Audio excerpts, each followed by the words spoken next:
인류가 지구의 주인이 되기 훨씬 이전에, 그러니까 우리 조상들이 거인들의 세계에 살고 있었다는 거 알고 계셨나요? 자, 그래서 오늘은요, 이 빙하기를 지배했던 어마어마한 동물들, 그리고 우리 조상들이 대체 어떤 관계였는지, 그리고 그 거인들이 왜 갑자기 사라졌는지, 그 거대한 미스터리를 한번 같이 추적해 보겠습니다. 고생물학자 리관던의 이 한마디. 와, 정말 당시의 모든 걸 말해주는 것 같지 않나요? 우리 조상들이 매일같이 마주해야 했던 현실은 아마 상상 이상의 두려움 그 자체였을 겁니다. 그때 그 세상은 지금 우리가 아는 세상과는 차원이 다른 곳이었죠. 지금 보시는 것처럼 저 거대한 동물들 사이에서 초기 인류는 정말 작은 점처럼 보였을 거예요.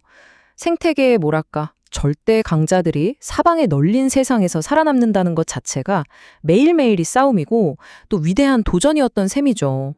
그럼 지금부터 약 260만 년 전부터 1만 년 전까지 이어진 그 시대, 플라이스토세, 바로 이 거인들의 세계로 본격적으로 한번 들어가 보시죠.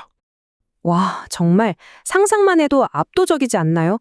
털매머드, 검치호랑이는 물론이고요. 지금은 상상도 못할 동굴사자나 쌍코뿔소 같은 동물들이 바로 여기, 이 한반도를 그냥 막 활보하고 다녔습니다. 이들은 그냥 야생동물이 아니었어요. 그 시대를 지배했던 거대한 힘 그 자체였죠.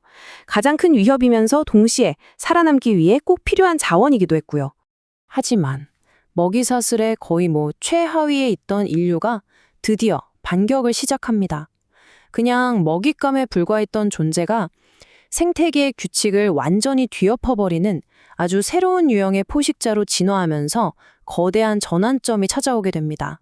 사실 초기 인류는요, 다른 맹수들이 먹다 남긴 찌꺼기를 찾아다니는 뭐랄까 청소부에 더 가까웠어요. 하지만 시간이 지나면서 도구를 쓰고 또 무리를 지어서 직접 사냥에 나서는 능동적인 사냥꾼으로 거듭나게 된 거죠.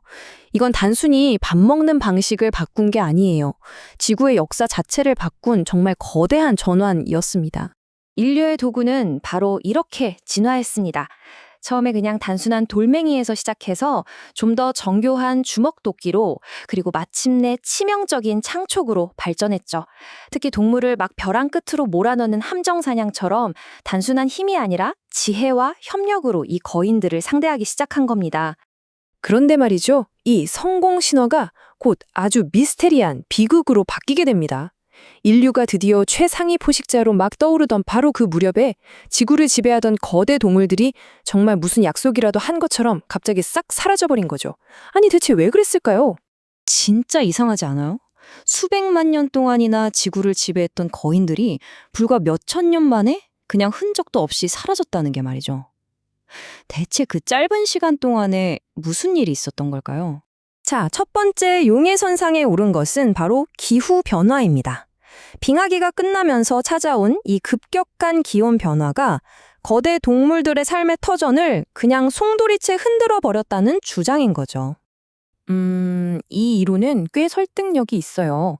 실제로 당시의 지구는 엄청난 온난화가 왔다가 또 영거 드라이아스라고 불리는 소빙하기를 겪는 등 기후가 정말 극심하게 널뛰기를 했거든요. 이런 환경에 적응 못한 종들이 사라졌다는 거죠. 특히 인간이 거의 사냥하지도 않았던 종들까지 같이 멸종했다는 사실이 이 주장에 힘을 실어줍니다. 하지만 아주 강력한 또 다른 용의자가 있습니다. 바로 우리 인류입니다. 훨씬 효율적인 사냥꾼으로 거듭난 인간이 이 거대한 동물들을 아예 절멸시켜버렸다는 이른바 과잉 사냥 가설이죠. 이 가설에서 가장 소름 돋는 증거는 바로 타이밍입니다. 놀랍게도요, 각 대륙에서 거대 동물들이 사라진 시점이 우리 조상들이 그 땅에 첫 발을 내디딘 시점과 기가 막히게 맞아떨어져요. 마치 인류의 발자국을 따라서 멸종의 그림자가 드리워진 것처럼 말이죠. 그렇다면 진범은 대체 누구일까요? 기후변화일까요? 아니면 우리 인류일까요? 오늘날 대부분의 과학자들은 이게 한쪽만의 단독 범행은 아니라고 보고 있습니다. 기후변화 때문에 이미 위기에 처해 있던 거대 동물들에게 인류의 사냥이 마지막 결정타를 날린 일종의 공범 관계였을 가능성이 가장 높다는 거죠. 거대 동물들은 이렇게 지구상에서는 사라졌지만 그들의 이야기는 여기서 끝나지 않았습니다. 오히려 그들의 거대한 뼈가 인류의 상상력 속에서 완전히 새로운 생명을 얻기 시작했거든요. 어쩌면 그들은 다른 형태로 우리 곁에 계속 남아 있었던 건 아닐까요? 멸종이라던가 화석이라는 개념 자체가 아예 없던 시절에 고대 그리스인들이 동굴 깊숙한 곳에서 이런 거대한 뼈를 발견했다고 한번 상상해 보세요. 얼마나 경이롭고 또 한편으론 두려웠을까요? 그들이 발견한 건 사실 매머드의 두개골이었어요. 그리고 이마 한가운데에 있는 거대한 구멍. 이게 사실은 코가 있던 자리인데 고대인들 눈에는 거대한 외눈박이 괴물의 눈구멍처럼 보였던 겁니다. 바로 이렇게 해서 신화 속 거인 키클롭스가 탐생한 거죠. 자, 이번엔 고비 사막으로 한번 가볼까요? 고대 스키타이 유목민들이 금을 찾다가 부리가 있고 머리 뒤에는 뼈 장식이 달린 이상한 동물의 화석을 발견하게 됩니다.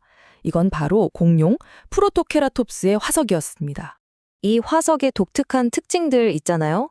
새 부리 모양, 머리 뒤에 뼈 장식, 그리고 4개의 다리. 이게 신화 속 동물 그리핀의 묘사랑 정말 놀랍도록 똑같습니다. 결국 죽은 동물의 뼈가 수천 년의 시간을 훌쩍 건너와서 신화 속에서 다시 살아난 셈이죠. 정말 흥미롭지 않나요? 이렇게 거대 동물들이 사라진 세상에서 인류와 동물의 관계는 완전히 새로운 국면으로 접어들게 됩니다. 약 15,000년 전쯤 인류는 늑대를 사냥하는 대신 길들여서 최초의 가축, 바로 개로 만들었습니다. 이건 단순한 포식자와 먹이의 관계를 넘어선 인류 최초의 파트너십이었어요.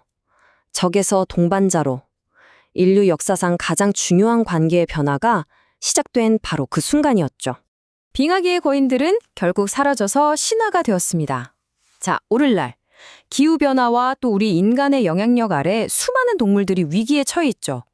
수천 년 후에 지금의 코끼리와 호랑이는 과연 살아있는 생명체로 존재할까요? 아니면 우리 아이들의 신화 속에만 등장하는 또 다른 전설이 되어 있을까요? 그 선택은 바로 우리 손에 달려 있습니다.